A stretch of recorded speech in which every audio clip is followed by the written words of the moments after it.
असांजो पहिरियों अॼु उनवान आहे उहो आहे अमर जलील जो। अमर जलील सिंधी अदब जो हिकु मायनाज़ जेको आहे सो अदीब आहे, जंहिं पंहिंजे कहाणियुनि सां, नावलनि सां ऐं कॉलमनि सां सिंधी अदब में तमामु घणी वाज विधी ऐं उन में सिंधी समाज जो असां ओलड़ो पसी सघूं था। संधू न रुगो हिकिड़ो कहाणीकार हो, पर हिकु बहितरीन जेको आहे सो नक़ाद आहे, जंहिं सिंधी समाज जी जेको आहे सो हिकु हिकु शइ खे परखे सम्झी उन खां पोइ उन ते कलम कयो ऐं हर हिकु शइ खे वाज़े करण जी कोशिशि कई आहे त अमर जलील जेको आहे कहिड़ियुनि शयुनि ते ऐं कहिड़ियुनि कहिड़ियुनि नज़रियनि जो हामी आहे। हू इंसानियत जे नज़रिए जो हामी हो, हू सिंध जो हामी हो, हू वतन जो हामी हो, हू साम्राज्य जे ख़िलाफ़ हुयो।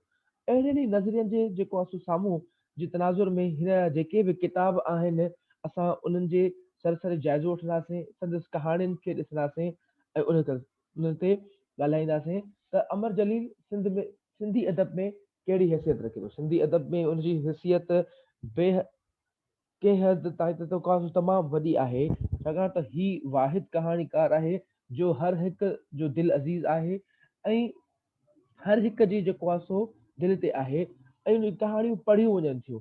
जेके अदब सां लाॻापियल आहिनि उहे बि पढ़ंदा आहिनि ऐं जेके आम तरह सां माण्हू आहिनि उहे बि अमर जलील खे ॿुधंदा आहिनि ऐं अमर जलील जे मक़बूलियत हाणे त अञा वधीक तमामु घणी वधी वई आहे, जो संदसि हिकिड़ो प्रोग्राम क्लास रूम जेको सिंध टीवी ते हलंदो आहे, उन जे करे हिन खे तमामु घणो जेको आहे सो मोट मिली ऐं संदसि ॻाल्हाइण ऐं संदसि जेको आहे सो लहजे ऐं संदसि जेको आहे सो बयान जे अंदाज़ जे करे माण्हू खेसि तमामु घणो पसंदि कंदा आहिनि, छाकाणि त ही हाणे उन जेको आहे सो हक़ीक़तुनि तां परदो खणंदो आहे, जेके जिन तां उन खां अॻु कॾहिं कंहिं बि न खयो आहे। अचो त असां संदसि जेको आहे सो जाइज़ो, संदसि कहाणियुनि जो, नावलनि जो ऐं संदसि फन जो जाइज़ो वठूं था। अमर जलील सिंध जे बहितरीन कहाणीकार, कालिम नवेस, नाविल नवेस, ड्रामा नवेस आहे। संदसि कहाणियुनि में समाज जो ओलड़ो पसे सघिजे थो। अमर जलील जे हर हिकु लिखड़ीअ में सिंधियत, वतन, वतन दोस्त रवैये खे पसे सघिजे थो। अमर जलील जी कहाणियुनि में असां सिंध सां थींदड़ वेसाह घातियुनि, ॾाढ ऐं जबर ते कहाणियूं लिखियूं वियूं आहिनि। संदसि कहाणियुनि में ॿरंदड़ मसइलनि जी उपटार आहे, जंहिं में हुन आमरियत ऐं समाजी इस्तेहसाली बाबति कलम खयो। संदसि कलम जॾहिं बि हलियो त ज़ालिम जाबिर बाबति हलियो। उन पंहिंजे लिखणियुनि में उन जी पत खे वाइखो कयो आहे, जेके ज़ाती मफ़ादनि में अची करे सिंध ऐं सिंध जे असासनि जी सौदेबाज़ी कनि था। अमर जलील पंहिंजी कहाणियुनि में बरजस्तो रहियो आहे, सच ऐं सचाईअ जो मुतलाशी रहियो आहे। असां वटि केतिरा ई कहाणीकार या नावल निगार या ड्रामे निगार या अदीब अहिड़ा हूंदा आहिनि जेके हक़ ऐं सच जे बाबति लिखी न सघंदा आहिनि। अमर जलील अहिड़ो ज़बरदस्त फ़नकार आहे, हिकिड़ो अहिड़ो कहाणीकार ऐं कलमकार आहे, जंहिं पंहिंजी हर हिकु कहाणीअ सां जेको आहे सो निभायो आहे ऐं हर हिकु किरदार में हुन समाज जो जेको आहे सो ओलड़ो पसे सघिजे थो। ऐं असां ॾिसी सघूं था त संदसि केतिरियूं जेके कहाणियूं आहिनि उन में असांजा ज़िंदगीअ जा निजी ऐं हक़ीक़ी मसइलनि खे जेको आहे सो वाइखो कयो आहे ऐं उन्हनि ते ई ॻाल्हायो आहे। छाकाणि त असां अमर जलील पाण उन समाज जो रहाको आहे ऐं इन में ॾिसे थो ऐं वाचे थो ऐं परखे थो पियो त कीअं कीअं अॻिते हले पियो थो। अमर जलील सिंध जे उमल किरदारु आहे। संदसि केतिरा ई किताब शाया थियल आहिनि, जिन जो विचूर हेठि ॾिजे थो। दिलि जी दुनिया, जॾहिं मां न हूंदुसि, तारीख़ जो कफ़न, टियों वजूद, मुंहिंजो ॾिस आसमान खां पुछो, रनीकोट जो ख़ज़ानो, सिंधू मुंहिंजे साह में, जीजल मुंहिंजी माउ।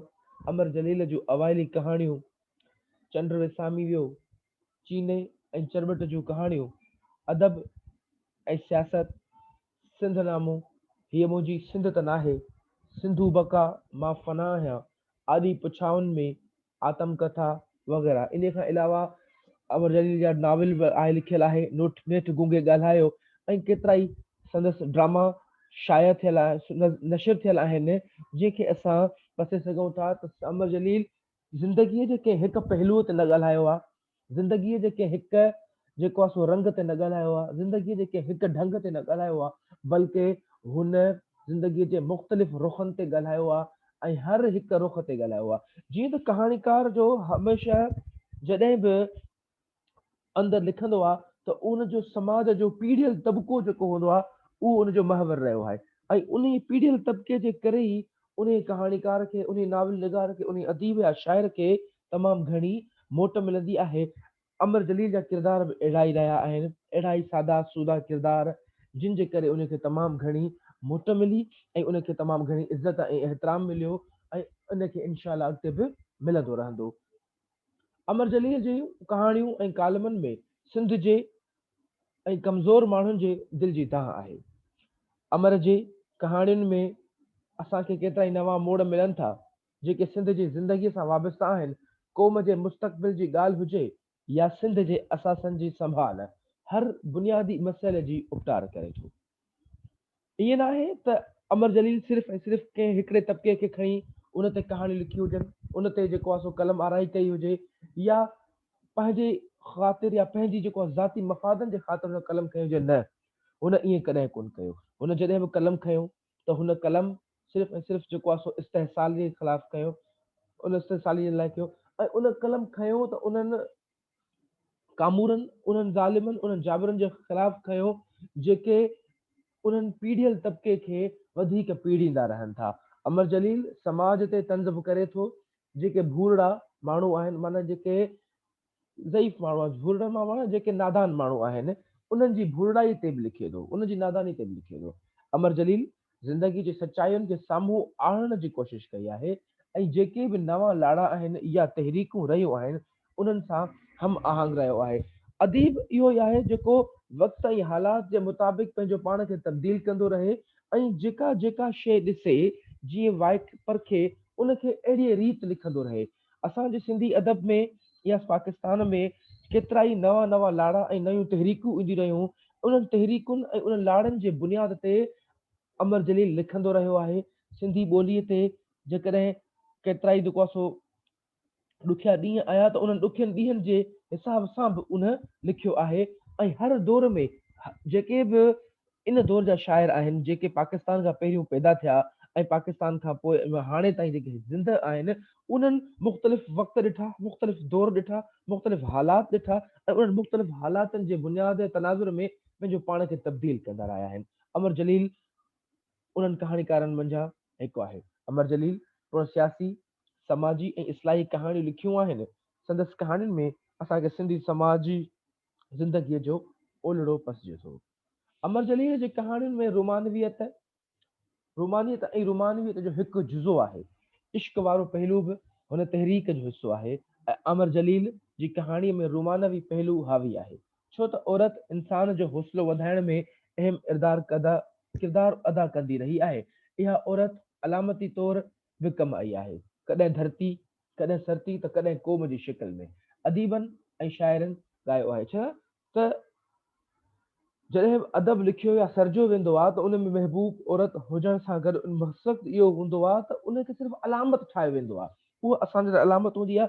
उन अलामत जे पोयां पंहिंजा मक़सद हासिल कया वेंदा आहिनि ऐं उन मक़सद असांजा हूंदा आहिनि। पंहिंजी क़ौम हूंदी आहे, पंहिंजी धरती हूंदी आहे, पंहिंजो समाज हूंदो आहे, पंहिंजी सरती हूंदी आहे। उन्हनि सभिनी खे निचूड़ हूंदो आहे, छाकाणि त हुन में इंसान जॾहिं असां अदब पढ़णु शुरू कंदा आहियूं त अदब जे लिहाज़ खां इन्हनि शयुनि ते असांजी नज़र हूंदी आहे त असांजी दिलचस्पी छा में वधीक, उन दिलचस्पीअ जे बुनियाद खे साम्हूं रखंदे अदब सर्जियो वेंदो आहे। अमर जलील जी कहाणियुनि जा किरदार हमेशह ग़रीब, ॾुतड़ियल, निहोड़ियल ऐं कमज़ोर फ़र्द रहिया आहिनि। जेके आम रिवाजी माण्हू हूंदा आहिनि ऐं उन्हनि आम रिवाजी माण्हुनि खे हुन पंहिंजी कहाणियुनि में आंदो आहे। छाकाणि उन्हनि कहाणियुनि जा किरदार जेके हूंदा आहिनि उहे अरदा हूंदा आहिनि। उहे कहाणी जा किरदार जेके हूंदा आहिनि उहे ई जेको आहे सो बहादुर हूंदा आहिनि ऐं उहे ई जेको आहे सो ख़ुददार हूंदा आहिनि ऐं उहे पंहिंजी ख़ुददारी ज़ाहिर करण जे लाइ कॾहिं बि जेको आहे सो कंहिं पीर मीर वॾेरे जे आॾो झुकंदा कोन्हनि खे। ऐं जॾहिं न झुकंदा आहिनि त उहे पीर मीर ई उन्हनि समाज खे जेको आहे सो पंहिंजे पेरनि हेठां लताड़ींदा आहिनि। उते ई हिकु कुझु संदसि हिकु कहाणी हिकु दिलि जी अकेलाई में आहे त मां जे मरी पवां नरगिस ऐं मुंहंनि जो दड़ो थी पवां त अॼु खां 5000 साल पोइ मुंहिंजे लाश मां माण्हू तुंहिंजे यादि जा खंडर खोटे कढंदा। हाणे हिन में सिर्फ़ु हिकु मुकालमो न आहे पर हिकु असांजी तारीख़ समायल आहे ऐं तारीख़ अहिड़ी त जीअं हाणे असां मुंहंनि जे दड़े वञा खंडर ॻोल्हींदा, खंडरा खोटे करे नयूं नयूं शयूं कढण जी कोशिशि कंदा आहियूं त ईअं ई अमर जलील पंहिंजी कहाणी में अहिड़ी क़िस्म जी जेको आहे सो मंज़र कशी कई आहे ऐं अहिड़ी अॻकथी कई आहे त जॾहिं असां गुज़ारे वेंदासीं, असां वफ़ात करे वेंदासीं, त पोइ असांजा पोयनि खां ईअं खोटियो वेंदो ऐं असां में जेको आहे सो इहे शयूं ॻोल्हियूं वेंदियूं जेके हाणे मुंहं जे दड़े मंझां ॻोल्हियूं वञनि थियूं। अमर जलील जा किरदार हमेशह उन्हनि औरतुनि खे चाहियो आहे जेके हुनखे मुआशी मसइलनि जे अलमीअ में मिलियूं आहिनि ऐं मुआशी ॾुख ऐं पीड़ा में उहा औरत लेखक लाइ उत्साह ऐं आदत थिए थी। हम न रुगो अमर जलील पर मां त चवंदुमि केतिरा ई अदीब, केतिरा ई कहाणीकार, शाइर, कलमकार जेके बि रहिया आहिनि उन्हनि औरत खे महवर बणायो आहे। औरत खे महवर बणाए पंहिंजो उत्साह ऐं पंहिंजो आथत रहिया आहिनि त उन जे बुनियाद ते असां अॻिते वधंदासीं ऐं अॻिते वधी करे लिखी सघंदासीं। छाकाणि त हिकिड़ो ॿियो अलमियो इहो बि आहे त उन में असांजो रुमानवी पहलू बि अची थो वञे ऐं उन सां गॾोगॾु असांजो पंहिंजो मक़सदु बि हासिलु थी वेंदो आहे। ऐं मक़सदु जेको क़ौमी मक़सदु हूंदो आहे ऐं उन क़ौमी मक़सद खां पोइ वरी जेको समाजी मक़सदु हूंदो आहे उहो बि असांजो हासिलु थी वेंदो आहे। कॾहिं कॾहिं सिर्फ़ु उनखे अलामत जे तौर ते औरत खे खयो वेंदो आहे। अमर जलील कहाणी जॾहिं मां न हूंदुसि अयूब शाही दौर जी अक्स आहे। जॾहिं मां न हूंदुसि, मां न लिखणु विसरी वियो आहियां, उन में आहे जॾहिं मां न हूंदुसि, अयूब शाही दौर जी अक्स आहे। छो त अमर पंहिंजी कहाणियुनि में अलामती तौर केतिरा ई उहिञाण आंदा आहिनि जेके आमरीत जे ख़िलाफ़ आहिनि ऐं सिंध जी सुञाणप बणिजी पिया। सिंध ऐं सिंधी समाज खे पंहिंजी कहाणी जो महरक बणायो आहे। सिंध जे सूरमनि खे पिणु हुन वर्णायो आहे। उन अमर जलील जी कहाणियुनि में न सिर्फ़ु जेको आहे सो उन्हनि आमरीत जे ख़िलाफ़ आहे जंहिं सिंध जे ख़िलाफ़ जेको आहे सो नारा हणाया, सिंध सिंधी वहदत जे ख़िलाफ़ थिया।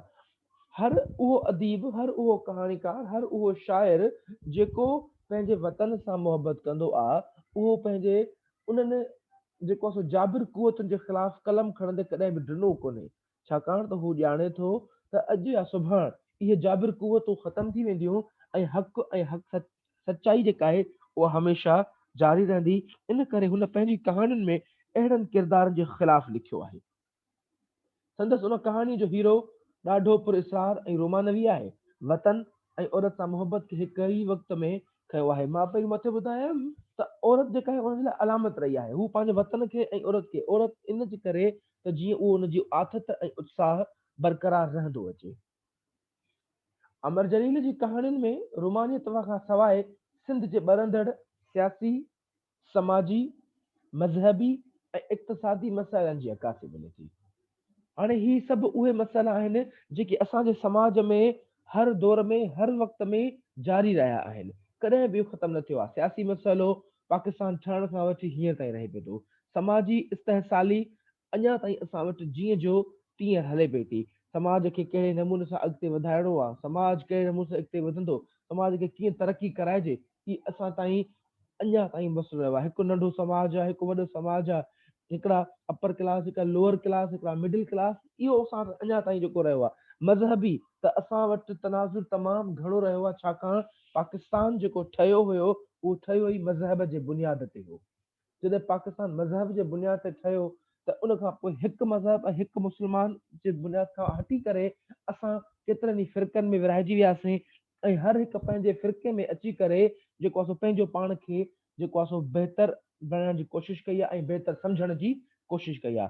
हाणे असां इक़्तिसादी मसइलनि ते अचूं था त इक़्तिसादी लिहाज़ खां ऐं मुआशियात जे लिहाज़ खां पाकिस्तान जा चारई सूबा बराबरि हुजणु घुरिजनि, पर उहो मसइलो अॼु ताईं असां वटि जीअं जो तीअं रहियो आहे ऐं उन में हमेशह सिंध खे जेको आहे सो पोइते रखियो वियो आहे। जंहिंजे करे अमर जलील जो त सिंध जो कहाणीकार आहे, सिंध धरती जो कहाणीकार आहे, सिंध जो सबूत आहे। इन करे हुन सिंध जे इक़्तिसादी मसइलनि ते तमामु घणो कलम खयो आहे।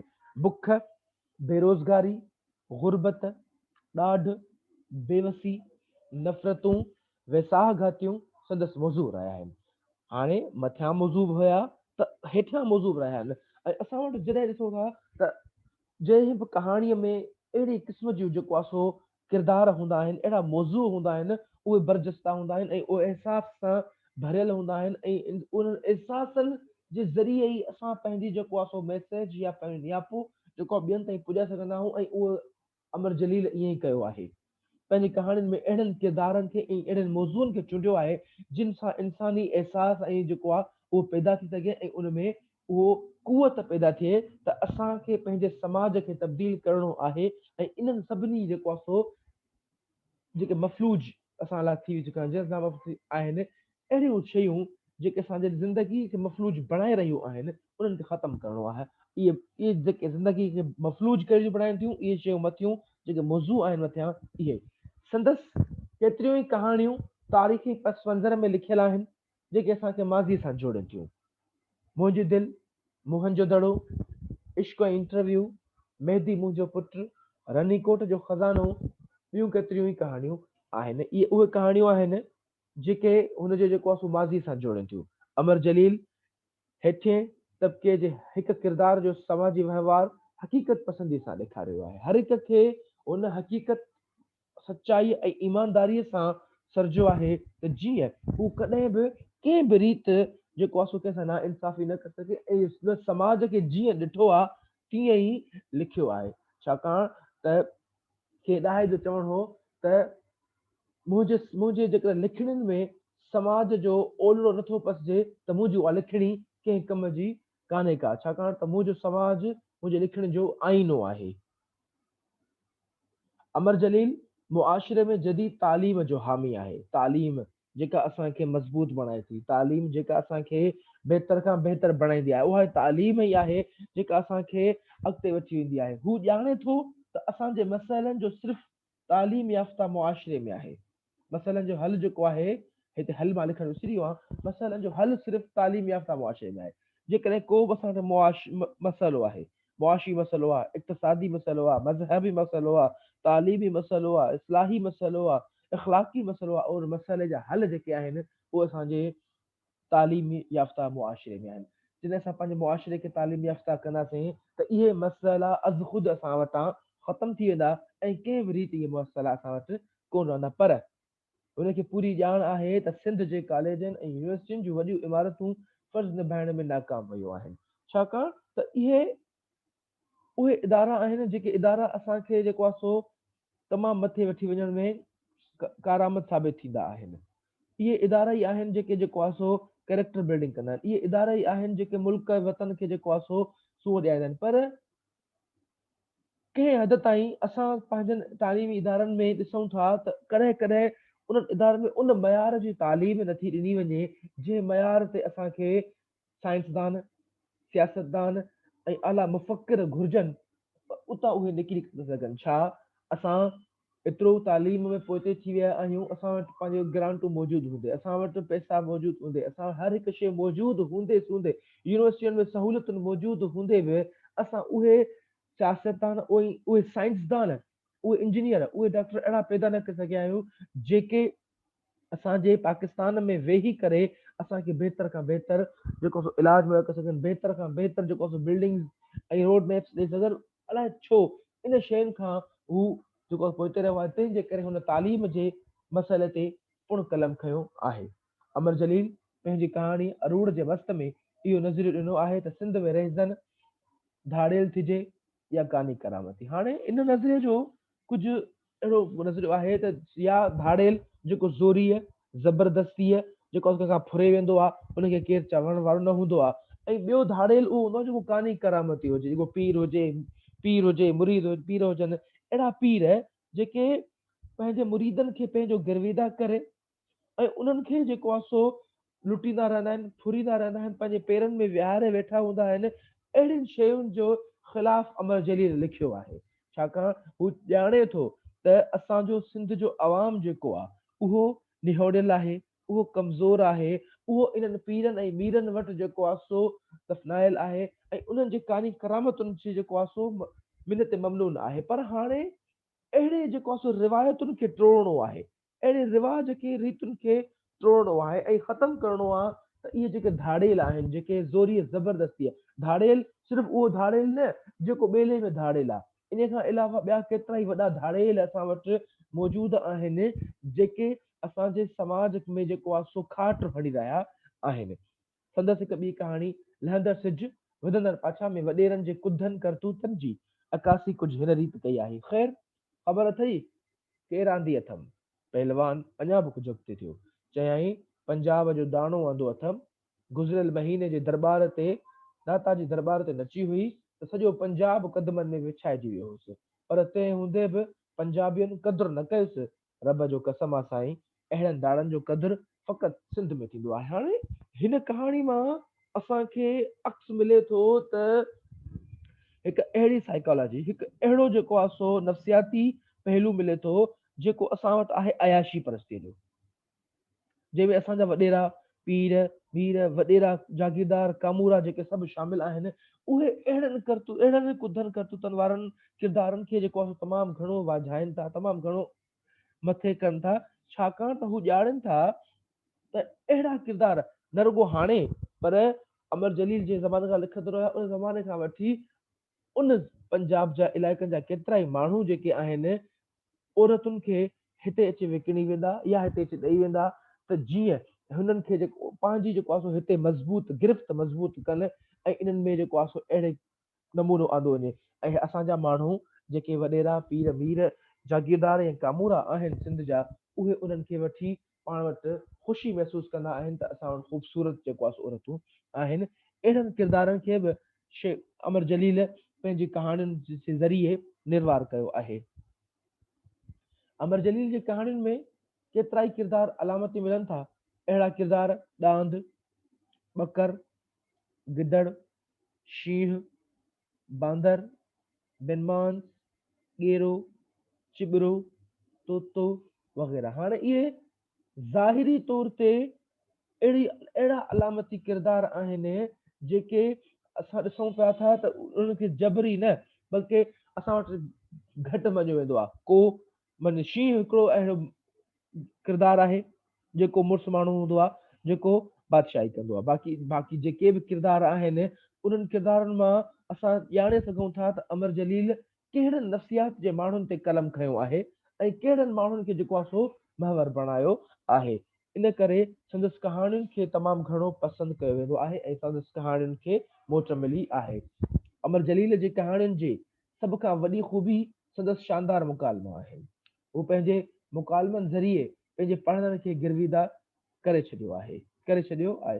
अमर जलील जा अक्सर किरदार बे इंतहा ज़हीन थियनि था ऐं उहे अहिड़ियूं ॻाल्हियूं एक्सक्यूज़ मी सर। जी जी सर ॿियो त अल्हम्दुलिल्लाह सम्झ में अचे पियो, पर मुकालमा असां कंहिंखे था चऊं, कॉलमनि खे था चऊं? मुकालमा यानी कि गुफ्तगू। अच्छा, ओके सर। अमर जलील जा अक्सर जी सर, सम्झ में अची वियो। ठीकु आहे। अमर जलील जा अक्सर किरदार बेइंतहा ज़हीन थियनि था ऐं उहे अहिड़ियूं ॻाल्हियूं कंदा आहिनि जे संदन ज़हनी सतह खां मथे हूंदियूं आहिनि। संदसि चयल मुकालमा दाख़िली पस मंज़र में चइजनि त शायदि कहाणी जी अफ़ादत ई ख़तम थी वञे। अमर जलील तंज़ ऐं मिज़ाज जो मर्कज़ रहियो आहे। सियाणनि में हिकु भूख संदसि कहाणी आहे, दौलत, नामूस ऐं हिकु कुंवारो वक़ा। इहे मज़ाहिया कहाणियूं आहिनि ऐं इन्हनि मज़ाहिया कहाणियुनि में तंज़ बि आहे त जीअं कंहिं ते तंज़ कयल हुजे, कंहिं टोक कयल हुजे। अहिड़े नमूने सां अमर जलील जिते तमामु घणी नाइंसाफ़ी, लुट मार, इस्तेहसाल ॾिसे थो, उते संदसि मिज़ाह अञा वधियो वञे।